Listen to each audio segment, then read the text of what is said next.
एक गरीब लड़की नूर, मगर बहुत खूबसूरत थी, एक वीरान हवेली में अकेले काम कर रही थी। उस हवेली में एक जिन्न कई 100 साल से किसी खूबसूरत लड़की की तलाश में था। जिन्न ने नूर को दौलत का लालच दिया और उसकी मोहब्बत में सब कुछ भूल बैठा। जो उसने उस मासूम लड़की के साथ किया, उसे देखकर आपकी रूह कांप जाएगी। ये कहानी है नूराबाद के एक पुराने मिट्टी के घर में रहने वाली नूर की जिंदगी किसी परी जैसी नहीं थी। उसके चेहरे पर मासूमियत और आंखों में रोशनी तो थी, लेकिन हालात ने उसकी मुस्कुराहट चुरा ली थी। उसका हर दिन एक जद्दोजहद था। बीमार माँ की देखभाल, खाली बर्तन, टूटी हुई छत और दिल में पलती उम्मीद की लौ। नूर की माँ फातिमा बीबी एक नेक दिल औरत थी, मगर पिछले 4 सालों से बीमार बिस्तर पर पड़ी थी। शरीर जर्जर, दवा के पैसे नहीं और कोई करीबी रिश्तेदार पास भी नहीं आता था। घर के खर्च का कोई जरिया नहीं था। कई रातें यूं ही भूखे पेट गुजर जाती, मगर नूर कभी भी अपने रब से शिकवा न करती। हर सुबह नूर फज्र की अजान पर उठती, अपने पुराने से जानामाज पर सजदा करती, फिर कुरान पाक की तिलावत करती। उसकी दुआओं में एक ही इल्तिजा होती, या अल्लाह मेरी माँ को शिफा दे और हमें हलाल रोजी का जरिया अता फरमा।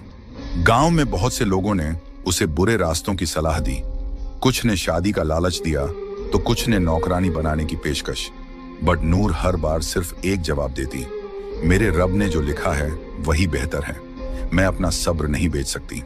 फिर एक दिन गांव की एक बूढ़ी औरत ने उसे बताया कि जंगल के किनारे एक वीरान हवेली है, जहां सालों से कोई टिकता नहीं, मगर अब मालिक लोग शहर में हैं और वहां काम करने वाले की जरूरत है।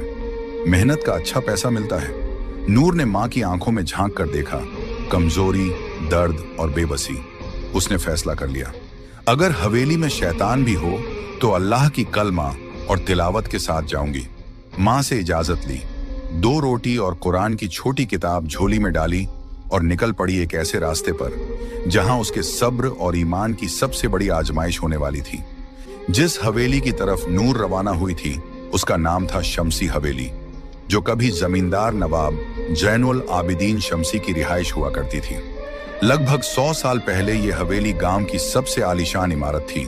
संगमरमर की दीवारें, बड़े बड़े झूमर, बाग बगीचे और फव्वारे।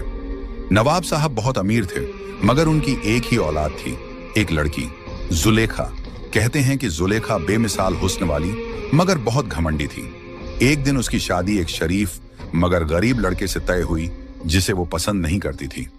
उसी रात जुलेखा ने खुद को हवेली के सबसे ऊपरी कमरे में बंद कर लिया और सुबह उसकी लाश झूमर से लटकी हुई मिली।